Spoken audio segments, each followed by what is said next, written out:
on est relativement jeune quand on commence nos premiers métiers.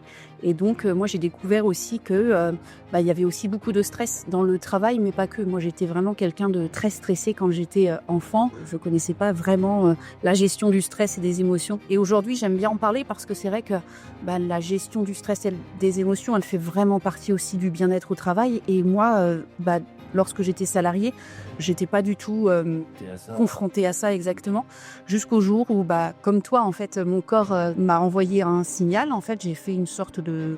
On n'appelait pas ça le burn-out à l'époque, mais en tout cas, mon résultat était un peu le même. Et les médecins m'ont dit, c'est du stress. Ça te freinait, ouais. Tu crois pas si bien dire, c'est qu'en fait, du jour au lendemain, mes jambes ne m'ont plus répondu, donc j'ai été hospitalisée, fauteuil roulant. Et j'avais pas eu vraiment de signe avant-coureur parce que pour moi, le stress, il était tellement partie intégrante de moi que je pensais que c'était normal d'avoir la boule au ventre, de toujours se remettre en question, etc.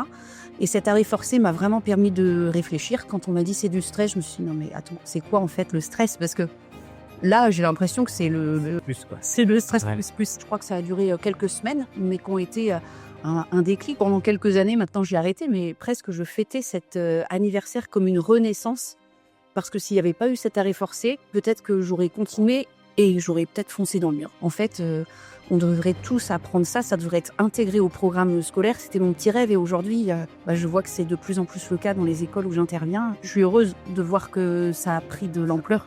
Et je me suis dit, en fait, moi je suis formée à la communication, mais la communication, elle commence déjà par ce que l'on se dit de soi. Et si on passe son temps à se dire, je suis pas capable, je suis nulle, j'y arriverai jamais, comment veux-tu y arriver ?